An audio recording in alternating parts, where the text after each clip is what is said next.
기자들과 시청자의 진심을 알아봅니다. YTN 뉴스 FM 열린 라디오 YTN. 안녕하세요. 아나운서 변지우입니다. 2007년 검은 기름이 해안을 뒤덮었던 태안의 기름 유출 사고 기억하십니까?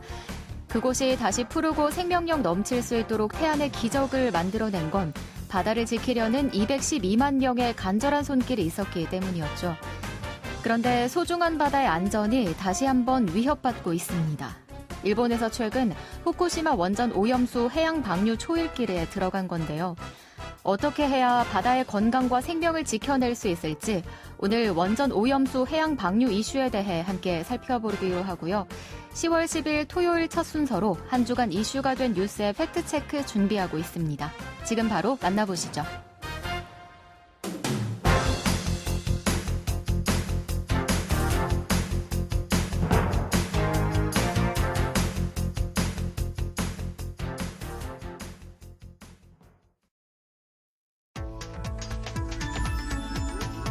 미디어가 전하는 이슈에 대한 다양한 분석과 팩트체크까지 바로 보고 뒤집어 보고 꼭꼭 씹어보기 위한 미디어 비평 프로그램 열린 라디오 YTN.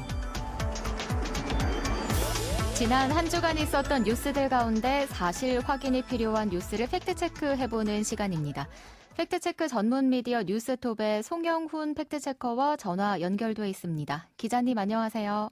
네, 안녕하세요. 예, 미국의 트럼프 대통령이 코로나19에 감염돼서 전 세계적으로 비상한 관심을 모았죠.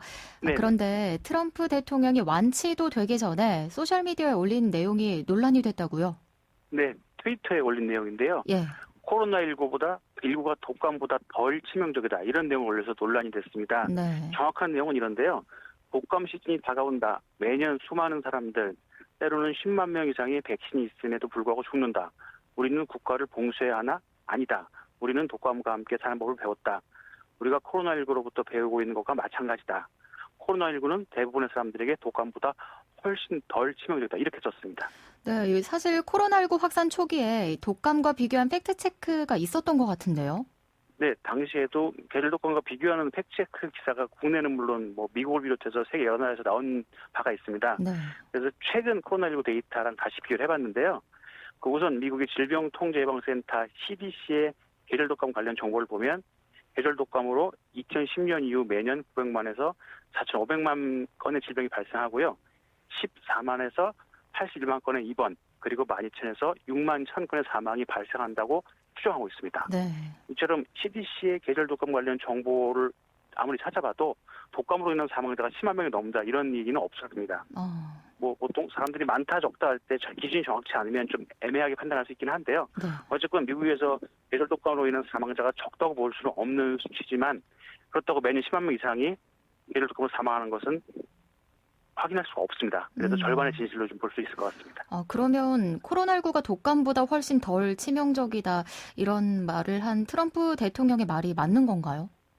아닙니다. 일단 결론부터 말씀드리면 거짓으로 볼 수 있는데요. 예. 감염자 수와 사망률을 좀 비교해봤는데 그 CDC에 따르면은 지난 6일 기준 미국의 코로나19 감염자 수는 743만 6,278명이고요. 그리고 코로나19로 인한 미국 내 총 사망자 수가 20만 9,560명입니다. 이 수치만 놓고 봐도 미국 내 사망자 수 67만 5천명을 기록했던 1928년의 스페인 독감 유행 이후로 최악의 감염병 사태를 볼 수 있습니다. 미국의 현재 코로나19 관련 10만 명당 사망자 수는 63명인데요. 근데 미국의 계절 독감으로 10만 명당 사망자 수는 2명에 불과합니다. 네. 이런 것 때문에 트위터에서도 트럼프의 트윗에 대해서 이거는 코로나19 관련해서 위해, 즉 해를 주는 정보다 이렇게 경고 문구를 같이 게시했습니다. 트위터도 트럼프의 발언을 해를 끼치는 정보로 분류했군요. 네네. 그러면 코로나가 독감보다 덜 해롭다는 건 거짓으로 팩트체크 해봤고요. 네네. 자, 두 번째 팩트체크는 최근 시중 생리대 제품의 97.2%에서 발암물질이 검출됐다는 내용이네요. 네, 최근 많이 화제가 됐는데요. 네. 무소속의 이용호 의원이 국감을 앞두고 식품의약품안전처에 일회용 생리대 건강영향 조사 자료를 분석해서 발표한 내용입니다. 네. 이 생리대라는 게 제품 특성상 피부에 직접 닿는 거라서 그런 용품이어서 많은 소비자들이 불안을 느꼈을 텐데요. 그러다 보니까 이제 소비자들 사이에서 생리대 발암물질 리스트 이런 리스트가 돌기도 했습니다. 그런데 사실 지난 2017년에도 생리대 유해물질 논란이 있었잖아요. 네. 그 당시 전국적으로 불매 운동까지 이어졌었는데 지금 달라진 게 없는 건가요? 네, 저도 그런 기억이 나서 좀 자세히 살펴봤습니다. 네. 일단 관련 보도 자료를 좀 봤는데요. 그 내용은 전체 조사 대상 666개 품목 중에 97.2%에 해당하는 647개 제품에서 국제보건기구와 국제암센터가 분류한 발암류 물질이 검출됐다 이런 내용입니다. 이 중에 1급 발암물질인 벤젠, 트리클로로에틸렌이 검출된 품목이 25%인 165개, 그리고 유럽 화학물질관리청에서 지정한 생식 독성 물질인 스테렌, 클로로포름, 톨루엔, 헥산이 검출된 항목이 95.9%인 639개였다는 내용입니다. 게다가 해외 직구 제품이나 유기농 제품으로 알려진 것까지 발암 물질과 독성 물질이 포함됐다고 검출됐다고 나와서요 더욱 충격적이었습니다. 조사 대상 품목 중 97.2%면 대부분의 네. 발암류 물질이 있다는 건데요. 그렇죠, 네. 이렇게 발암 물질과 독성 물질 검출 수치를 보니까 소비자들의 걱정이 큰 게 이해가 되네요. 네, 그렇습니다. 그래서 네. 자료를 다시 검토하다 보니까요 이게 이번에 새로 나온 내용이 아니었습니다. 네, 이번에 발표된 자료가 네. 그 아까 말씀드렸던 2017년 네. 그때 발표 조사를 재분석한 겁니다. 그러니까 이미 나온 자료죠. 네네. 그 2017년 생리대 파동 때 그 자료는 당시 여성환경연대가 강원대 김만고 교수 연구팀에 생리대 10종에 대한 유해물질 연구를 의뢰한 결과였고요. 그 당시에 대다수 생리대에서 휘발성 유기화합물이 검출된 사건이었습니다. 당시에도 논란이 커지자 식약처는 시험에 사용된 생리대 제품명을 다 공개하면서 인체 유해성을 무리할 수준은 아니다. 쉽게 판매되는 생리대는 안전하다고 밝혔습니다. 네. 예, 그런데도 논란 쉽게 가라지 않았고 당시에 발암물질이 검출된 생리대 제품이 불매운동이 대상에도 혜택했고요. 생리컵이나 면생리대 같은 그런 제품의 구매율이 폭발적으로 증가하기도 했습니다. 이렇게 2017년에 논란이 됐던 내용이 다시 나온 건데 그럼 왜 재점화된 거죠? 네, 이 의원실에서 이제 보조회를 통해서 네. 다시 나온 이런 자료가 나온 데 대해서 식품의약품안전처가 2017년 9월 생리대 유해성 평가 발표 당시 최악의 시나리오에도 불구하고 안전하다고 강조한 바 있고 또 지난해 12월 생리용품 품질 점검 결과 발표에서도 다이옥신유 유해 평가 결과 인체 위한 수준은 아니라고 발표했지만 과연 믿고 사용이 되는지 의문이었다 이렇게 설명을 했습니다.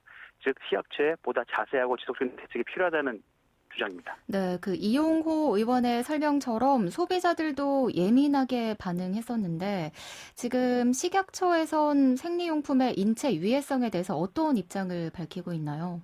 네, 식약처에 다시 전화를 좀 돼서 확인해 봤는데요. 네네. 식약처 쪽에서는 이 의원이 지적한 부분은 이미 2017년 이후 매년 실시한 전 제품 검사 결과를 통해 공개된 내용이다. 이미 나왔던 내용이라는 거죠. 네. 매년. 그리고 생리대에서 유해물질이 나왔다는 것은 사실이지만 검사 결과 인체에 유해한 수준은 아니다. 이렇게 설명을 했습니다. 그러니까 이 의원이 제기한 문제가 새로운 내용은 아니고 또 유해성에 대한 의심 역시 이미 해소된 바 있다는 겁니다. 일단 유해물질이라는 것은 서열항에도 반드시 포함될 수밖에 없는 경우가 많은데요. 이는 우리가 평소 입는 옷에도 이 검출되는 그 정도의 미세한 양이라서 이제 영향을 끼치지 않는다 이렇게 했습니다. 그런데 이미 3년 전에 발표됐던 내용인데 이렇게 뉴스화하는 건 좀 이상하네요. 네, 일종의 공포 마케팅이라고 할 수 있는데요. 네. 이제 정치인들은 언론에 보도되면서 이제 좀 유명세를 좀 더 얻을 수 있고요. 또 언론들은 일단 조회수가 늘어나니까 이런 사례가 좀 있습니다.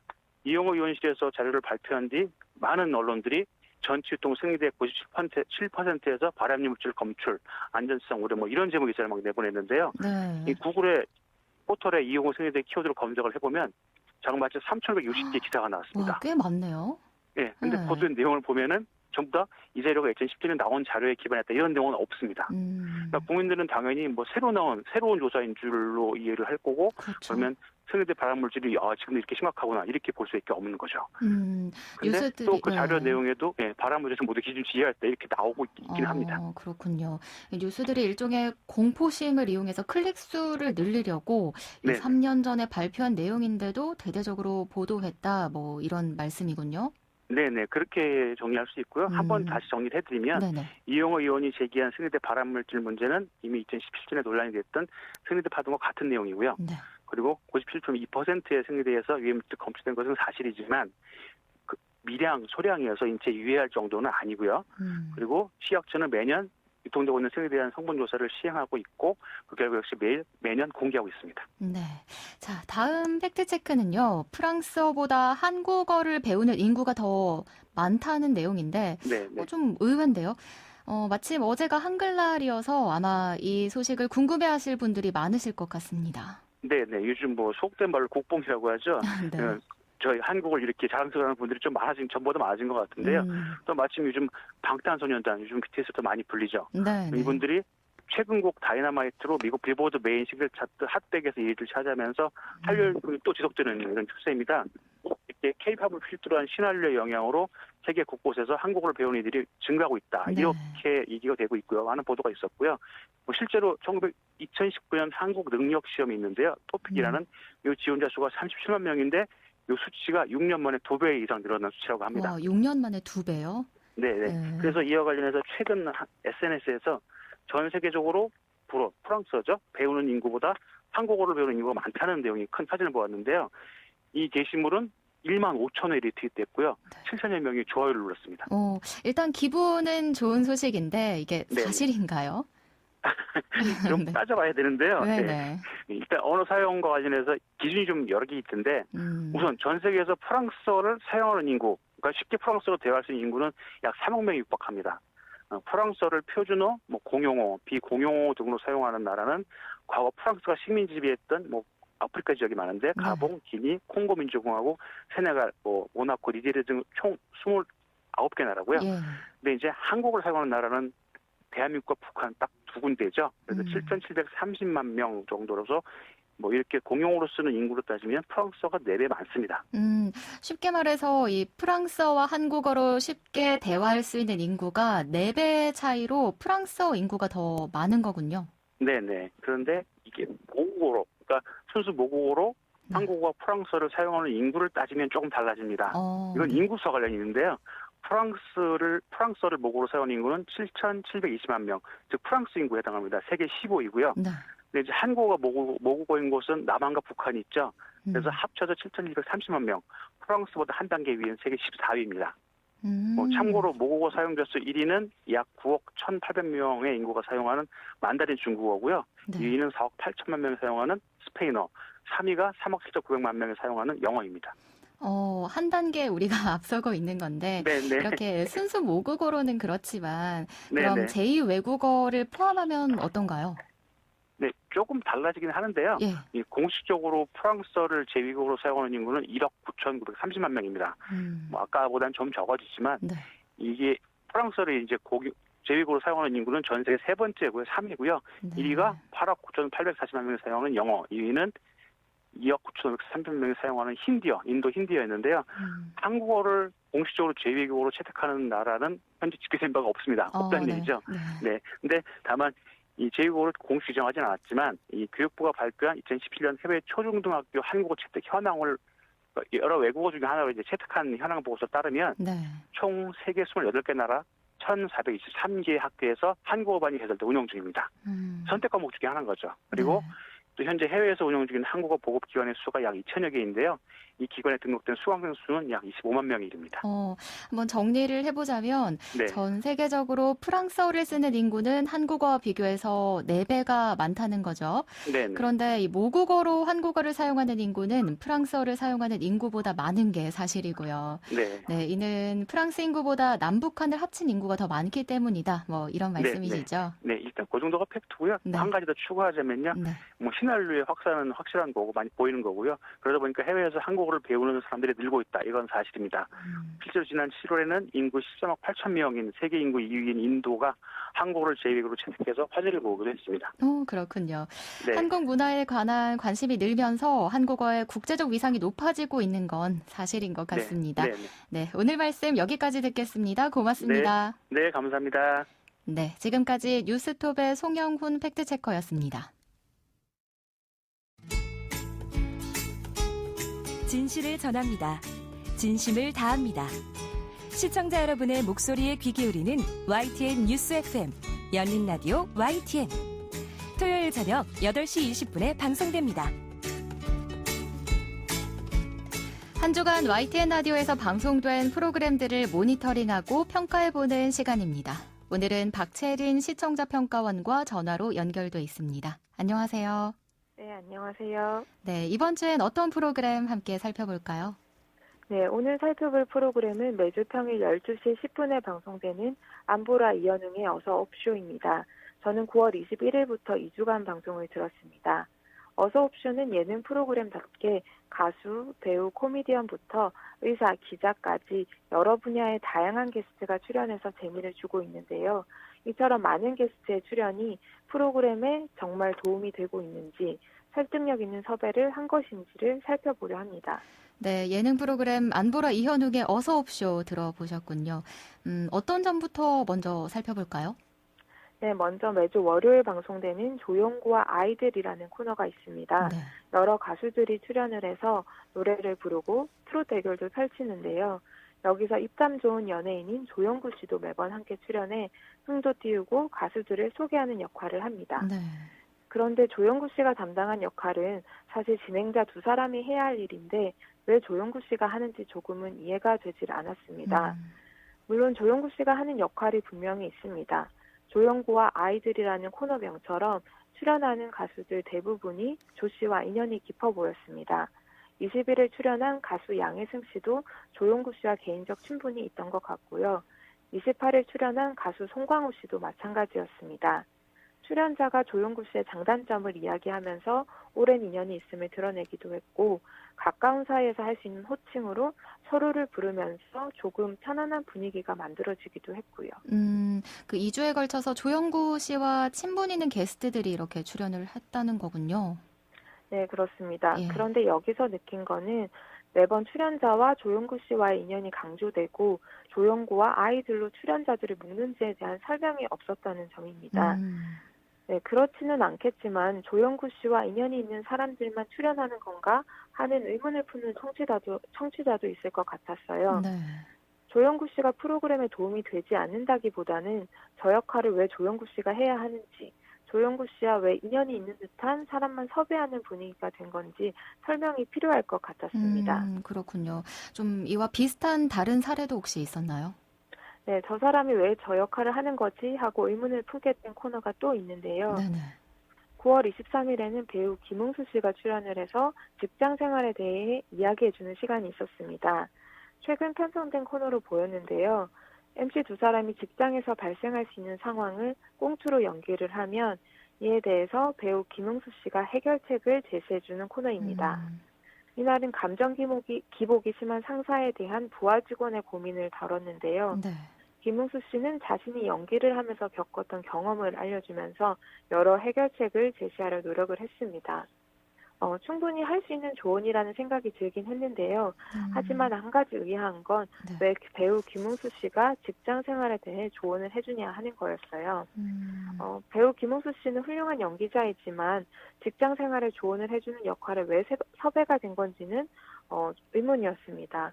배우이시니까 처음에는 직장생활 상황극에서 같이 참여해 주시는 줄 알았는데요. 그 역할은 MC만 했고요. 배우가 출연을 했는데 상황극 대신 조언을 하는 역할만 한 건데요. 이러한 섭외가 좀 의아했습니다. 네, 아마도 배우 김웅수 씨가 출연했던 꼰대 인턴의 느낌을 살려서 컨셉을 만든 것 같은데요. 이 청취자에게 그 점이 잘 전달되지 않았을 수도 있다는 지적을 해주셨고요. 자, 다른 코너 모니터링하면서 느낀 점도 있습니까? 네, 이틀간 연이어 비슷한 내용이 나온 부분을 지적하고 싶습니다. 네, 지난주는 추석 연휴였는데요. 그래서 방송 내용도 추석 때와 관련된 이야기가 많이 나왔습니다. 그러다 보니 흔히 나오는 레퍼토리가 명절 잔소리인데요. 28일에는 추석 때 꼰대가 안 되는 법을 알려주면서 명절 잔소리 이야기를 했는데요. 바로 다음 날인 29일에도 명절 잔소리에 가격 매겨보기라는 비슷한 주제로 꽤 길게 이야기를 했습니다. 명절 잔소리 때문에 스트레스 받는 사람이 많다는 건 알겠지만 반복되고 진부한 내용은 배제하면 좋겠다고 생각했습니다. 네, 오늘은 매일 낮 12시부터 2시간 동안 방송되는 안보라 이현웅의 어서옵쇼에 대한 시청자 평가원의 의견 들어봤습니다. 오늘 말씀 고맙습니다. 네, 감사합니다. 네, 지금까지 박채린 시청자 평가원이었습니다.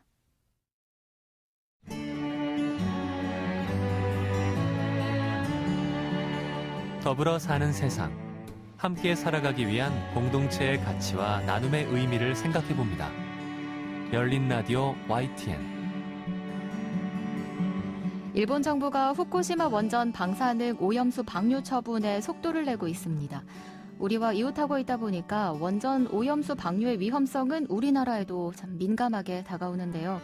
오늘 함께 사는 세상에서는 후쿠시마 원전 오염수 방류 문제에 대해서 일본이 서둘러 추진하는 이유, 또 안전성에 대해서 함께 고민을 나눠보려고 합니다.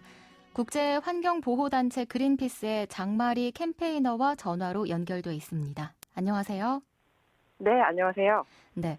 먼저 스가 일본 총리가 취임한 이후에 처음으로 지방 출장을 간 곳이 후쿠시마였죠.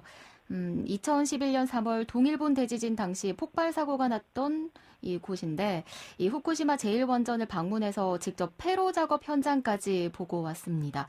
이 후쿠시마를 첫 출장지로 정한 이유 뭐라고 보십니까? 스가 내각이 후쿠시마 오염수의 해양 방류를 아주 중요한 아젠다로 보고 있다는 의미입니다. 네.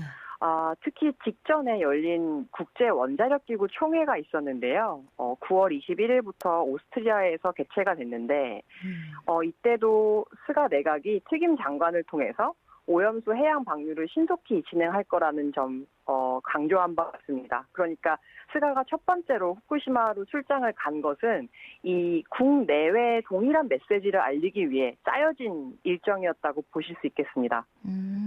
그럼 일단 먼저 좀 체크를 해봐야 될 게 있는데요. 현재 후쿠시마 제1원전에서 오염수가 얼마나 많이 발생하고 있고 또 지금 보관 중인 오염수의 양은 어느 정도 되나요?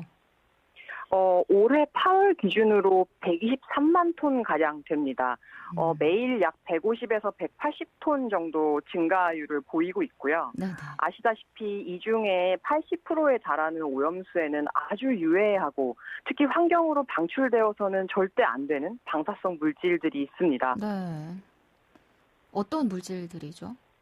예를 들면 네. 스티론튬이나 세슘처럼 생태계, 특히 인간에게도 뼈에 흡착해서 백혈병이나 골수암, 그리고 유전자적인 변이를 일으키는 물질들이고요. 일본 정부는 이 물질들을 정화 처리 혹은 희석을 통해서 없애고 나서 방류하면 안전하다고 하지만 이 방사성 물질들은 그런 정화 처리나 희석으로 없어지지 않습니다. 손바닥으로 하늘을 가리는 행위와 같은 거죠. 그리고 지금 원전이 가동되지 않는데 계속해서 이렇게 오염수가 나오는 이유도 궁금한데요. 네, 두 가지입니다. 후쿠시마 원전이 가동되지 않지만 원자로 안에는 여전히 녹아있는 해결료가 있습니다. 네. 이 해결료는 끊임없이 핵분열을 하면서 열을 발생시키는데요. 이 열을 식혀주지 않을 경우에는 추가적인 폭발로 이어질 수 있습니다. 그래서 후쿠시마 원전에는 사고 직후부터 현재까지 일주일에 약 1,000톤가량의 냉각수가 주입이 되고 있고요. 네. 이 원자로에 녹아있는 해결료는 사실 사람이 근접하면 바로 즉사하는 수준의 방사성 물질이거든요. 네. 여기서 발생하는 오염수는 그 위험성은 정말 상상 이상의 치명적인 물질들인 거고요.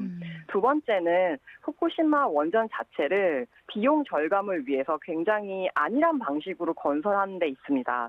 해수면에서 불과 10m 높이 위에 원전이 위치해 있고요. 네. 그로 인해서 해수라든지 그리고 범람했을 경우에 물이 안으로 들어치는 것, 또 지하수 유입이 굉장히 많아서 사고 전부터도 매일마다 500에서 600톤 정도의 매일 유입량이 있었습니다. 그 두 가지 원인이 후쿠시마 오염수를 앞으로도 수세기 동안 만들어낼 수 있는 원인이 되는 거죠. 그 사실 오염수를 정화 처리해도 그 삼중수소 방사성 물질이 계속해서 남는다면서요? 일본 정부는 이 오염수의 문제가 비단 삼중수소만이라고 이야기하고 있는데요. 네. 이것은 해양 방류를 정당화하기 위한 일종의 전략입니다. 그래서 그 이야기를 그대로 믿을 수가 없는데요. 예. 오염수가 위험한 이유는 삼중수소뿐 아니라 정화 처리에 실패한 여전히 남아있는 굉장히 위험한 방사성 물질이 있다는 부분이고요. 이거는 말씀드린 것처럼 지금 일본 정부가 보유하고 있는 어떤 기술로도 제거할 수 없는 수준입니다. 그러니까 이 물질들이 우리 바다로 나오면 수만 년 동안 바다에 머물면서 방사능을 뿜어내고요. 그 방사능에 피폭이 된 생태계의 가장 하위의 생물들이 점점 인간 쪽으로 가까워지게 되는 거죠. 바다에 나와서 수만 년간 방사능을 뿜어낸다고요. 이렇게 정화 처리를 해도 방사성 물질이 남는 오염수를 해양으로 방출하기로 이 조율을 서두르고 있잖아요. 그 이유는 뭐죠? 가장 저렴하기 때문입니다. 아, 네. 오염수를 저장하고 관리하고 처리하는 데 비용이 많이 드는데요. 해마다 최소 1조 원씩 투입이 되는 걸로 보고가 되는데 네. 사실 이 비용은 저장 탱크를 마련하는 비용, 부지 관리, 그리고 이전에 오염수의 생성을 막기 위해 투입했던 천문학적 비용의 아주 일부에 불과하거든요. 그러니까 오염수를 계속 저장한다는 건 일본 정부에게 계속해서 천문학적인 비용이 증가한다는 겁니다. 그래서 바다에 버리는 게 가장 저렴한 방법이고요. 두 번째는 가장 중요한 건데요. 네. 후쿠시마 사고 자체를 일본 사람들을 비롯해서 전 세계 시민들의 기억에서 없애려는 작업입니다. 이거 어떻게 없어질 수 있죠? 없어질 수 없는데 일본 네. 정부로서는 이것이 역사적으로 가장 실패한 아픈 기억 아니겠습니까? 그렇죠. 그리고 이 오염수나 오염 물질이 일본에 남아있다고 사람들 기억에 남아있는 한 앞으로 경제적인, 사회적인 여러 가지 활동에서 일본의 경제에 안 좋은 악영향을 줄 거라고 분석하는 거죠. 일본에서도 사실 환경운동가나 아니면 뭐 해양 어업에 종사하는 사람들이 이 오염수 해양 방출을 반대하고 있지 않습니까? 이 의견이 받아들여지지 않는 건가요? 어떤가요? 네, 국내 보도로도 일부 알려진 바 있지만 일본 시민들은 누구보다도 극렬하게 반대를 하고 있습니다. 네네. 전국의 어업협동조합이나 후쿠시마 지역의 어업조합, 이들은 이미 수개월 전에 해양 방류에 철저하게 반대한다라는 결의안을 채택한 바 있고요. 네. 그리고 후쿠시마 현 안에 20개가 넘는 지자체들이 역시 해양 방류에 반대한다는 의사를 밝혔습니다. 그런데 일본 정부는 이 관계자들과 논의를 하고 이들의 의견을 들을 수는 있지만 이것이 정책 결정에 변화를 주는 사안이 아니라는 점을 계속해서 강조하고 있고요. 네. 불과 그저께 시민사회 주축으로 열린 대정부 회의가 있었고요. 예. 거기서 이 오염수를 해양에 방류했을 때 위험한 부분, 이거는 관리 통제가 안 되는데 일본 정부는 이에 대해 어떻게 대응할 것이냐 하는 질문에 대해서 도쿄 전력, 그리고 일본 정부가 해양 방류의 위험성은 너무나 가설적이고 가정적인 질문이라 답변할 수 없다는 태도로 일관했다고 합니다. 그렇군요. 이 오염수를 500배에서 600배 정도 희석해서 해양 방출하겠다는 입장이지만 이대로 일본이 바다로 방류를 결정한다면 바다 생물뿐만 아니라 육지까지 피폭 영향이 미칠 가능성이 있을 것 같거든요. 그래서 좀 더 우려스럽기도 하고요. 이런 방류의 위험성을 확실히 배제할 수는 없는 거죠. 네, 방류의 위험성을 배제한다는 것 자체가 불가능하죠. 예, 예. 방사성 물질은 물에 녹아서 없어지는 성질의 것이 아니고요. 일본 정부가 가지고 있는 기술로도 방사성 물질을 없애는 것이 아니라 이염을 하는 그 오염 물질을 어디론가 다른 곳에 저장해 놓는 수준의 행위에 불과합니다. 네네. 그렇기 때문에 오염수가 바다에 방류되는 이 문제에 대해서는 정말 모든 방법을 동원해서 막지 않으면 우리 후손, 우리 아이들, 그리고 우리 지금 살고 있는 사람들에게도 미칠 피해에 대해서 절대 막을 수 없다라고 말씀드릴 수 있겠습니다. 아까도 말씀하셨지만 수만 년이 걸리는 시간 동안 바다에 남아 있을 텐데 이런 부분에 대해서 참 일본 정부에서도 경각심을 가져야 될 것 같긴 하네요. 이 오염수 해양 방류가 우리나라뿐 아니라 사실 다른 국가에도 피해가 갈 텐데요. 그렇다면 피해를 입을 수 있는 국가들이 항의할 수 있는 문제잖아요. 많은 국가들이 만약에 오염수 해양 방류를 반대하고 또 항의한다면 이 방류 결정이 내려지지 않을 수도 있는 건가요? 네, 실제로 저희가 참고하면 좋을 전례가 있는데요. 유엔 해양 법약을 기본으로 해서 한국이나 이 해양 법약을 비준한 국가들은 모두 이 사항들을 지켜야 하는 의무가 있습니다. 네. 그러니까 다시 쉽게 말씀드리면 바다에 어떤 오염 물질을 투기하거나 혹은 그 바다의 오염을 관광하는 태도를 가질 수 없게 하는 것인데요. 실제로 1993년에 러시아가 네. 더 이상 방사성 물질을 저장만 할 수 없다라는 입장을 가지고 핵 폐기물을 바다에 버렸던 적이 있어요. 네네. 이때 일본 정부가 당시 대통령이었던 보리스 옐친과 양자회담을 통해서 그 바다에 핵 폐기물을 버리지 않겠다는 서명도 받았었는데 예. 저희 그린피스가 합의 후에도 핵 폐기물을 해양에 투기하는 장면을 포착을 했고 이게 주변 국가들이 알려졌었어요. 네. 일본은 이 러시아의 핵 폐기물 폐기를 정말 극렬하게 반대했던 국가 중에 하나고요. 가장 앞장서서 러시아가 더 이상 해양 투기를 하지 못하도록 막았던 나라입니다. 네. 그래서 저희에게는 사실 국제법적으로나 이런 해양 법약을 통해서 이 오염수 해양 방류를 막을 수 있는 구체적인 방법이 있는 거죠. 이렇게 구체적인 방법까지 있고 서류상으로도 증거가 있는 건데 지금 스가 총리가 최대한 빨리 결정하겠다는 강행 의사를 밝혔습니다. 이 일본의 원전 오염수 해양 방류가 그렇다면 이루어질 그런 우려가 있는 상황인데 그 시점은 언제로 보세요? 일본 정부는 원래 올 여름에 방류 결정을 매듭지으려고 했었습니다. 예. 근데 그린피스를 비롯해서 일본이나 대만의 시민사회 그리고 유엔 인권위사의 노력이 있었고요. 그로 인해서 몇 개월 정도 그 절차가 좀 지연이 됐습니다. 특히 또 코로나 확산으로 인해서 일본의 내부 절차도 일정 지연이 있었고요. 네. 결국에는 해양 방류를 올해 안에 무조건 결정 짓겠다는 것은 이미 결정이 된 사안이고요. 네. 올해를 넘기지 않을 겁니다. 특히 빠르면 10월 말이나 11월 중에 오염수의 해양 방류 결정이 공식화될 수 있습니다. 사실 지금 상황에서 가장 고민되는 부분이 이 원전 오염수를 안전하게 폐기할 수 있는 방법은 없는지 이 부분에 대한 건데요. 해양 방류 말고요. 다른 대안이 있을까요? 오염수를 장기 저장하는 것만으로도 일부 방사성 물질의 반감기가 줄어드는 그러니까 그 방사능을 계속 배출해내는 기간이 짧아지는 효과가 있습니다. 네. 그리고 장기 저장과 함께 지금보다 더 선진화된 기술을 적용해야 됩니다. 실제로 방사성 물질을 더 효율적으로 제거할 수 있는 기술이 있지만 역시 비용 때문에 일본 정부는 차선을 선택했고 그것이 결국에는 방사성 물질을 제거해내지 못하는 실패의 결과로 이어졌거든요. 네. 그리고 지금보다 장기 저장과 선진화된 기술을 도입하고 방사성 오염 관리가 어떻게 되고 있는지에 대해서 가장 인접한 국가인 한국에 투명하게 정보를 밝혀야 되고요.